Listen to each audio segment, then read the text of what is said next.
પરંતુ બે આગાહીકારોની મોટી આગાહી છે। માવઠાની તારીખ અને વિસ્તાર સાથે આગાહી કરી છે। આગાહીકાર અથિયા શેટ્ટીની તારીખ સાથે આગાહી, હવામાન નિષ્ણાંત અંબાલાલ પટેલની પણ વિસ્તાર સાથે આગાહી છે કે માર્ચમાં જ નહીં એપ્રિલમાં પણ માવઠું આવશે અને તબાહી મચાવશે। જાણો કઈ તારીખે ગુજરાતના કયા જિલ્લામાં અન્નદાતા પર આફત આવી શકે છે।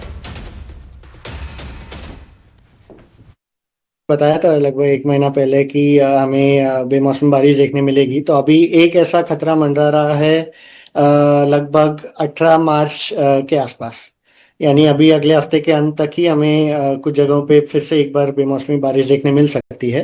इसका कारण वेस्टर्न डिस्टर्बेंस ही रहेगा। 18 तारीख तक एक मध्यम रूप का एक वेस्टर्न डिस्टर्बेंस आने वाला है 18-19 मार्च तक, जिसके कारण उसकी पश्चिमी दिशाएं और जो उत्तर अरब सागर से नमी वाली हवाएं फिर एक बार गुजरात के ऊपर बढ़ने लगेंगी। और इसके साथ साथ ही जो 18-19 का जो वेस्टर्न डिस्टर्बेंस है उसकी ट्रफ दक्षिण की तरफ गुजरात तक आने की उम्मीद है।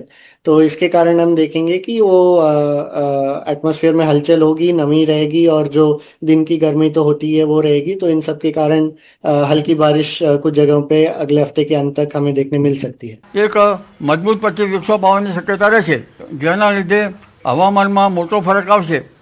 20-22 સુધીમાં એક પરિવર્તન આવશે, જેમાં દેશ સહિત ઘણા ભાગોમાં કમોસમી વરસાદ થવાની શક્યતા રહેશે। ગુજરાતના ભાગોમાં પણ હવામાન પલટાશે, પરંતુ ગરમી વચ્ચે જ્યારે પશ્ચિમ વિક્ષોભ આવતો હોય છે ત્યારે કરા પડવાની શક્યતા રહેશે। એટલે ગુજરાતના ભાગોમાં લગભગ આ અરસામાં વાદળ વાયુ સાથે કરા પડવાની શક્યતા રહેશે। ત્યારબાદ તારીખ 28થી એપ્રિલની શરૂઆતમાં પણ એક પશ્ચિમ વિક્ષોભ આવશે।